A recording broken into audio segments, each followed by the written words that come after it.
جب کسی کی ڈیتھ ہوتی ہے تو ایک کلوجر کے طور پہ ہمیں جنازہ اور تدفین میں جانا ہے، اور یہ بڑا امپورٹنٹ ایک سائیکالوجیکل ایونٹ بھی ہے سب کے لیے.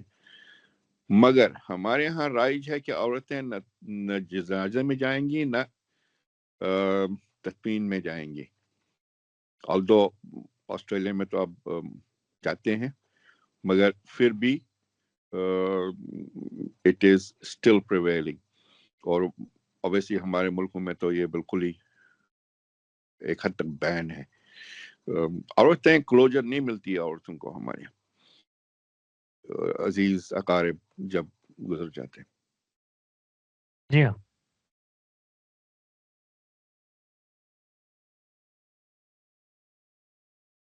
سوری، آپ کی آواز نہیں آ رہی ہے. جی آواز آ رہی ہے؟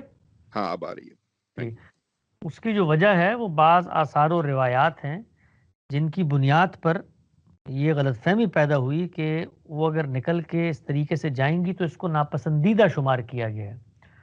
اور ہم یہ جانتے ہیں کہ یہ جو پریکاشنری میجر ہے نا، سد ذریعہ، اس کی بنیاد پر عورتوں کے باب میں جو مسلم معاشرتیں گزری ہیں ان میں بہت زیادہ تجاوز کیا گیا ہے. مثال کے طور پہ اللہ تعالیٰ نے تو بالکل واضح الفاظ میں سورہ نور کے اندر یہ ہدایت دی ہے کہ مرد و زن کا اختلاط ہوگا تو کیا کام کرنا ہے. وہ 3 ہدایات ہیں، مردوں کو بھی دی گئیں، عورتوں کو بھی دی گئیں.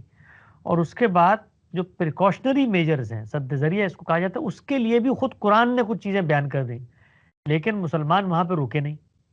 خود جن چیزوں کا استثناء وہاں قرآن مجید نے دیا تھا کہ اللہ ما ظاہر منہا، وہ چیزیں جو عادتاً آپ سے آپ کھلی ہوتی ہیں ان کو چھپانے کی ضرورت نہیں ہے زینت کرنے کے باوجود. لیکن آگے بڑھ کے آپ نے خود سے یہ کہا کہ نہیں، عورت کا اگر چہرہ بھی نظر آتا ہے تو یہ بھی فتنے کا اندیشہ ہوگا. تو یہ قوموں کے اندر ایک افراط و تفریط کا رویہ ہے جو پیدا ہو جاتا ہے. یعنی کسی خاص محل پر، کسی خاص موقع پر آپ ضرورت کے تحت اگر کوئی پریکاشنری میجر اٹھائیں تو اس کی کوئی وجہ سمجھ میں بھی آتی ہے، لیکن اس کو اس طریقے سے جنرلائز کر لینا اور یوں کہنا کہ بھائی اس کے نتیجے میں تو فتنہ پیدا ہو جائے گا، تو پھر اس کی کوئی حد نہیں ہو سکتی. تو اس کے نتیجے میں تو مرد اور عورت دونوں کو جیلوں میں ڈالنا پڑے گا تاکہ فتنہ کا خاتمہ ہو. وہ جیل میں بھی پیدا ہو جائے گا، وہاں بھی سیگریشن کرنی پڑے گی. تو جو اللہ کا بنایا ہوا طریقہ ہے وہ یہ نہیں ہے جو مسلمانوں کا بنایا ہوا روایت.